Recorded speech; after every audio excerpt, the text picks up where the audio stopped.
É o Flamengo que jogou contra o São Paulo, aquela preguiça para marcar. Com 62 mil pessoas no estádio. Aquele meio-campo que morde fofo. Sabe aquele morde fofo? É o time do Flamengo, morde fofo. Não acontece nada. O Flamengo morde fofo. A gente tem que aturar mais essa. Infelizmente tá certo. Galera, começa mais um Planeta Rubro-Negro, essa central de notícias trazendo sempre as principais novidades para vocês sobre o nosso time do coração. E infelizmente é crise no Flamengo. Gerson e Varela saíram no soco. Parece que Varela pegou um soco do Gerson, quebrou o nariz e foi parar no hospital. E é isso que a gente vai ver nessa notícia que eu trouxe hoje, esse corte da ESPN do Esporte 90 para vocês. Vamos lá, mas antes disso, bora falar de coisa boa, bora falar da Boss Cursos. Descubra o poder da educação online com a Boss Cursos. Você já sonhou em aprimorar suas habilidades, adquirir conhecimentos valiosos e alcançar seus objetivos profissionais sem sair de casa? Com a Boss Cursos, isso é possível. A Boss Cursos é uma plataforma líder de cursos online, oferecendo uma ampla gama de cursos ministrados por especialistas renomados em diversas áreas. A plataforma é fácil de usar. Você pode acessar o conteúdo dos cursos a qualquer hora e em qualquer lugar, de acordo com sua conveniência. Imagine ter acesso a aulas interativas, materiais didáticos de alta qualidade, tudo isso no conforto do seu lar. Na Boss Cursos é acessível a todos e é por isso que oferecemos cursos de qualidade a preços acessíveis. Rapaziada, pensou em curso online, vai lá na Boss Cursos, eu tenho certeza que você vai encontrar o curso que você está procurando, curso de renda extra, curso de edição e design, curso fitness, curso pra galera que quer matar uma grana, ó. Faz o curso e começa a ganhar dinheiro, é lá na bosscurso.com. Vai lá e a qualidade do curso, cara, é top. Só vídeo aula top pra você aprender e começar a ganhar grana no mercado. Bora assistir esse corte aí, galera, tá muito interessante. Pô, Varela e Gerson tá foda, né? Aí eu acho que a gota d'água, o Flamengo esse ano está só decepção. Fã do Esporte, se você passou o dia dormindo, essa é a nota que o Flamengo emitiu depois de um problema entre dois jogadores do elenco no treinamento de véspera da semifinal da Copa do Brasil. O Clube de Regatas do Flamengo informa que o entrevero entre os atletas Gerson e Varela foi resolvido internamente pelo departamento de futebol. Tá tudo certo, Pascoal. Tá. Os jogadores entendem que o episódio faz parte de um treino disputado. Agora vamos explicar o que aconteceu. Realmente houve um entrevero no treino, a coisa mais normal do mundo, que a discussão se estendeu ao vestiário. O Varela tentou acertar um soco no Gerson, que esquivou-se Mauro Naves e desferiu no colega uruguaio um socão no nariz que fraturou o nariz do lateral direito do Flamengo, que vai estar em campo contra o Grêmio amanhã. Ele e o Gerson, os dois, seguem relacionados. O Varela foi ao hospital, saiu agora há pouco, a coisa de 1 hora. Ele moldou uma máscara para usar nesse jogo de amanhã contra o Grêmio, que só vai ficar pronto, ao que tudo indica, amanhã. E aí, como é que o Flamengo chega para esse jogo em frangalhos, mais do que a fratura no nariz do Varela, Mauro Naves?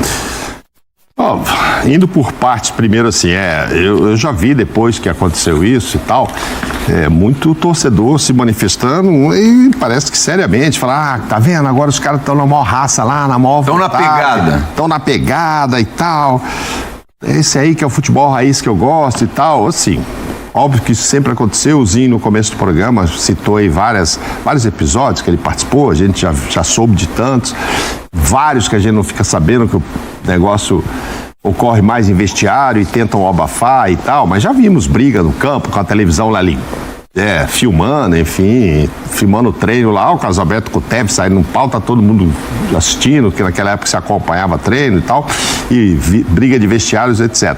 Mas quando acontece isso, é porque ou há uma rixa muito grande entre um e outro ali, né? No caso do Tevez era assim, o clima em geral está tenso, está pesado. Eu acho que é mais uma tensão emocional, porque eu não imagino que tenha motivos para o Gerson gostar do Varela e vice-versa. É porque aí efeito cascata, assim. um vai, faz uma falta, parece que o Gerson fez uma falta e o Varela reclamou, e aí, enfim, mas o Gerson já nervoso perguntou o que ele estava falando pro Pablo, enfim, aconteceu. Acho que é ruim. Esse é um ponto. Ainda mais nessa sequência, né? Que depois do jogo maravilhoso contra o Grêmio lá, em que o Flamengo mereceu... E a vitória virada contra o Atlético Mineiro em Belo Horizonte. Não, mas a vitória ali foi 15 minutos finais, quando botou o Arrascaeta então, dizendo, tal. Era a semana perfeita, né? Nem tinha ido tão bem no primeiro tempo e tal. Não foi, ali foi mais resultado que desempenho, com aquela falta do Arrascaeta. Mas foi ali que começou a semana turbulenta. Após esse jogo. Sim, porque ali teve o soco lá, depois do vestiário. Então, assim... Jogo do Grêmio, que poderia ter sido mais de 2, né? A gente se lembra que o Gabigol perdeu um pênalti no começo, o Pedro tem uma jogada de ansiedade que poderia ter sido o terceiro golo, entrou na frente do Luiz. Entre um jogo e outro contra o Grêmio, o Flamengo conseguiu ter 2 pancadarias internas. Sim. 2 casos de pugilato interno. Uma desclassificação e a desclassificação da Libertadores. Inesperada, e um 3-0 pro Cuiabá também, que é um placar grande para se perder pro Cuiabá, enfim. Não foi... Desastre, né? Não, depois tanto que a gente tem comentado, isso repercute lá no Grêmio, aquele negócio do Renato lá, vou jogar toalha, já não é assim. Continua o Flamengo favorito? Continua, são 2 gols de vantagem. Sim, jogando em casa. Agora, acho que não para aí isso, porque causa também um outro tipo de problema interno.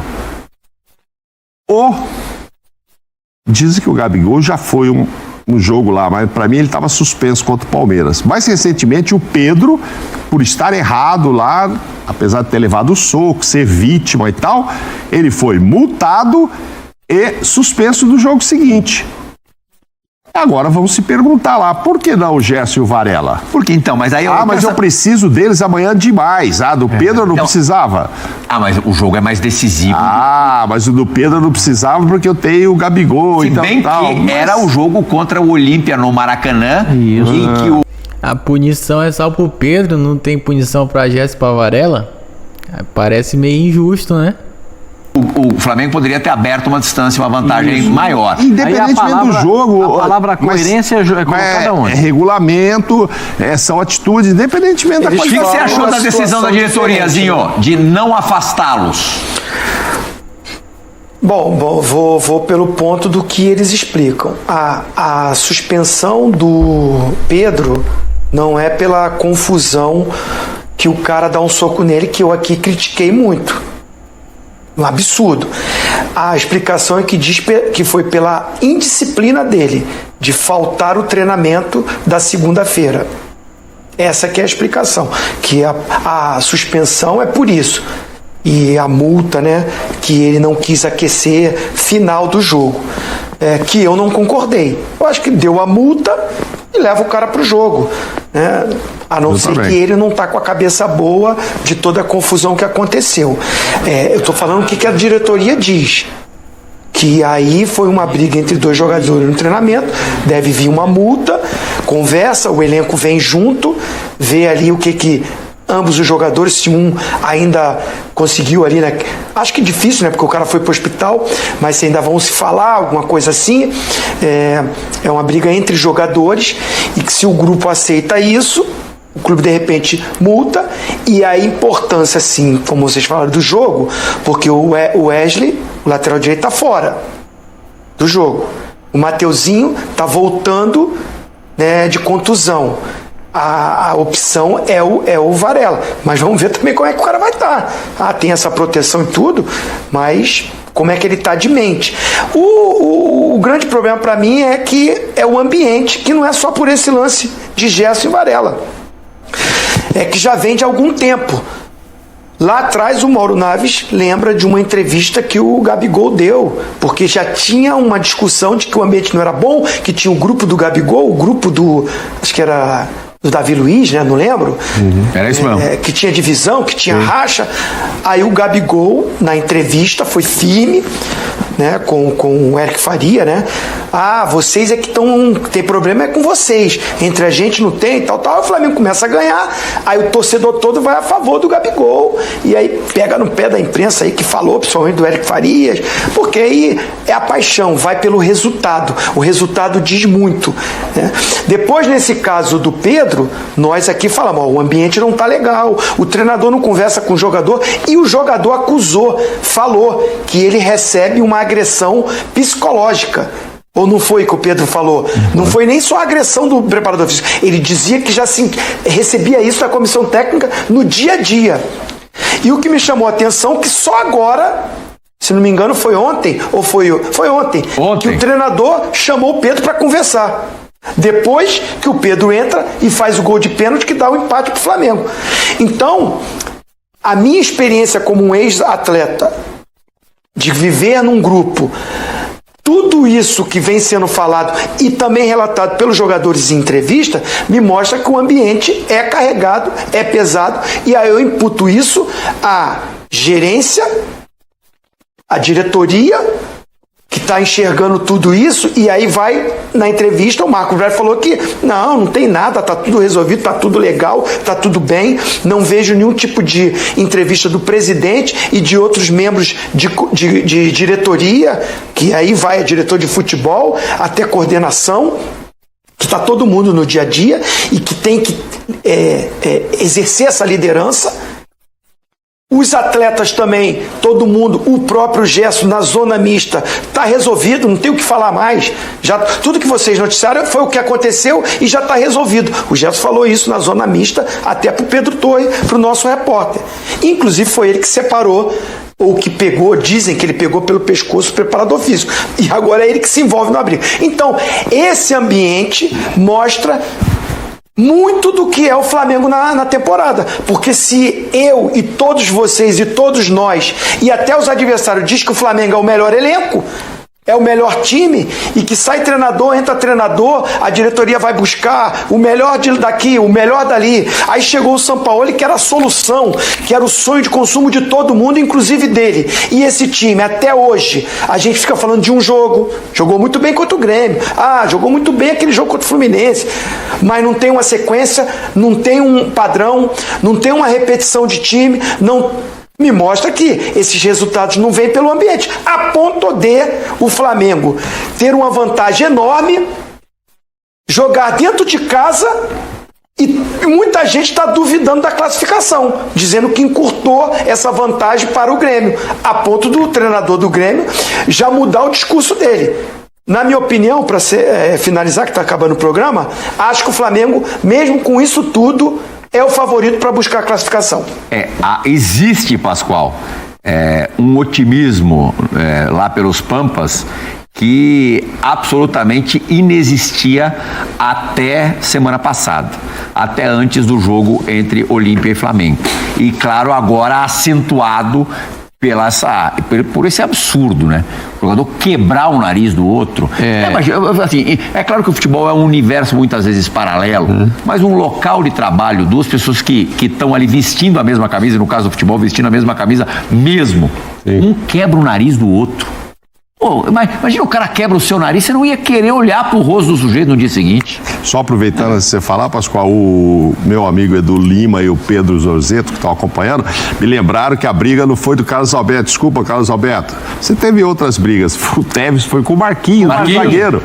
Só para lembrar. Mas teve com o Carlos Alberto também. Teve, não foi. O Carlos Alberto teve com o Leão. A discussão do Carlos Alberto foi com o Tevez. Ele também tretou algumas vezes. Obrigado ao Zorzeto e o Edu Lima. Vai lá, Pascoal. Não, eu acho que é o seguinte, tudo isso que a gente está falando aqui aproxima o Grêmio dessa possibilidade, como disse o Zinho. É que é muito difícil, né? Mas o resultado é difícil. O resultado é difícil. Mas vou dizer para vocês... Mas o ânimo é outro. É o América do México reeditado. Qual é o Flamengo que vai jogar? Diferente. É o Flamengo que jogou contra o Cuiabá? Aquela tiriça? É o Flamengo que jogou contra o São Paulo? Aquela preguiça para marcar? Com 62 mil pessoas no estádio. Aquele meio-campo que morde fofo. Doido, é? Sabe aquele morde fofo? É o time do Flamengo morde fofo. Não acontece nada. A marcação do Flamengo é morde fofo. Não acontece nada. É esse o time que vai jogar? Aí o Grêmio começa a querer.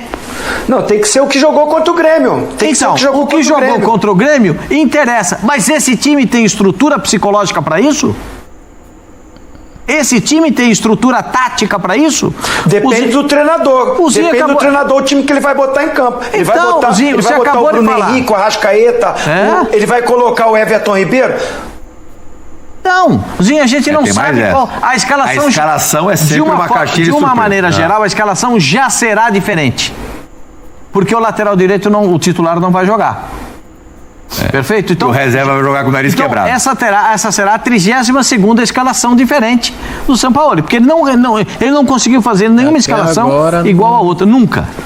Pode falar. Normal. Muito obrigado, Zinho. Isso me ajuda bastante. Normal. Não escala ninguém nunca. O São Paulo perdeu o controle do grupo. Vocês não estão percebendo que o treinador não tem absolutamente nenhum controle sobre o que está acontecendo? Vocês estão reparando isso? Deu para notar que o treinador não tem poder de administração do que acontece no vestiário e o Flamengo acabou mandando embora o treinador, que era bom treinador e administrava muito bem o vestiário. Ô Pascoal, o São Paulo... O tamanho da lambança que o São Paulo é uma malaça. E todo mundo já sabia, né? Todo mundo já sabia. Foi uma mala no Santos, foi uma mala no Atlético. Mas no Santos agora, ele queria jogador. Que grupo problemático também, né? É bom, mas na mesma proporção problemático. Então, a gente porque tem que ninguém se cria, nenhum treinador se cria. O Everton Ribeiro vai ter renovação de contrato. Outros jogadores que terão contrato terminados também não renovarão. Então está muito claro isso. O Flamengo está tentando melhorar. Vai ter eleição. Tem eleição no final do ano, né, Zinho? Se não me falha a memória. Tem eleição na parte final do ano. E aí o que vai acontecer? Quem chegar como novo presidente do Flamengo vai ter esse problema para resolver. Um elenco que não sabe se fica um, se fica o outro. O treinador que não tem absolutamente nenhum controle do que acontece dentro do vestiário e do que acontece em campo também, porque ele faz cada alteração que a gente fica aqui pensando por que ele mudou. O Arrascaeta tem a lucidez para mudar um jogo e ele tirou o Arrascaeta. Com o time perdendo. Aconteceu domingo. Então, mas essa não é a primeira vez. Essa não é a primeira vez. Então, mas ele sacou a Arrascaeta no intervalo com o time perdendo. Ele tira o Gabigol, que podia jogar com o Pedro, os dois juntos, para decidir o jogo contra o São Paulo. Ele consegue tirar um e para não jogar os dois juntos, para não dizer que o treinador passado tinha razão. Então tem muita coisa no Flamengo que acontece. O Flamengo tem muitos problemas administrativos dentro do campo e fora do campo, que esses problemas acabam passando para os jogadores, ao ponto dos jogadores se reunirem depois desse treino de hoje, para um falar, gente, não dá para continuar assim, né? Hoje eles falaram isso depois do treino. Mas também, do mesmo jeito que o encontro do Sampaoli com o Pedro, a conversa dos dois demorou demais. Quer dizer, aconteceu ontem. 6 dias. Oizinho. Não, os jogadores, aí é uma experiência até ali de campo. Uhum. Se perder para o Grêmio essa classificação, vai ser mais vexame do que contra o Olímpia. Ah, sem dúvida. O Grêmio, pra mim, é gigantesco. Joguei lá. Só que, assim, vai ser mais vexame, porque é dentro do Maracanã. E você tem 2-0. Foi vexame desclassificar pro Olímpia. Mas tinha vantagem de 1 gol, né? E o jogo é em casa, né, Zinho? E fora de casa. Joguei em casa. Então, os jogadores, sabe? Eu não sei se vai ser campeão da Copa do Brasil, mas essa palavra é ruim, mas assim, não pode nem pensar em não chegar nessa final. Claro. E tem mais um detalhe, então, né, assim, Zinho? Os jogadores sabem que pode ter treinador, pode ter briga de lá, se a direção... Os jogadores vão ter que se fechar, porque eles sabem que, por enquanto, tá tendo uma vaia aqui, uma vaia ali, para uma aqui, para uma ali, mas... estoura no atleta, no jogador, se perde uma classificação, porque o treinador já está sendo cobrado. Sim. Tem um detalhe até que o Fábio Luciano falou ontem no Resenha da Rodada, que no domingo, como era o primeiro jogo depois da eliminação, a torcida foi para puxar a orelha mesmo, para xingar, para vaiar e tal. Na quarta-feira, apesar de tudo, no jogo de amanhã contra o Grêmio, na volta da semifinal da Copa do Brasil, os mais de 60 mil torcedores que certamente estarão lotando o Maracanã, estarão presentes, vão para apoiar. até o apito inicial, os primeiros minutos, o primeiro tempo, enfim, vão apoiar. Depois a gente não sabe. Vamos lá, última parada do ESPN FC de hoje. A gente volta daqui a pouquinho pro Boa Noite. Rapaziada, resumindo, Sampaoli perdeu o vestiário, não tem controle sobre nenhum atleta. Por quê? Porque ele não fala com nenhum atleta, ele não tá lá no vestiário, por isso que ele perdeu o controle, né? Se ele fosse um cara, pelo menos, mais conversasse, tipo, demorou 6 dias pra conversar com o Pedro, tá ligado? Essa confusão do Varela e Gerson vai demorar, acho que mais 6 dias para poder conversar com os dois. Aí o que acontece? Parece que foi o Felipe Luiz que tomou a frente e disse: pô, galera, não dá mais pra gente continuar dessa forma. Então precisa um jogador tomar a rédea da situação. Sendo que tem diretoria, tem Landim, tem Marcos Braz, depois ainda tem mais outros. O Flamengo é cheio de funcionários na diretoria e ninguém da diretoria tem coragem de tomar o controle para resolver a situação. Então tá muito complicado essa situação do Flamengo. Galera, esse foi mais um Planeta Rubro-Negro. Espero que vocês tenham gostado, trazendo sempre as principais novidades para vocês. Infelizmente tem sido só novidades ruins, mas se inscreve no canal aí se não é inscrito para esse vídeo, para toda vez que eu lançar um vídeo, tu receber a notificação, e deixa o likezão aí para ajudar o vídeo, para esse vídeo chegar a mais e mais flamenguistas. Tamo junto, até a próxima. Falou, tchau, tchau.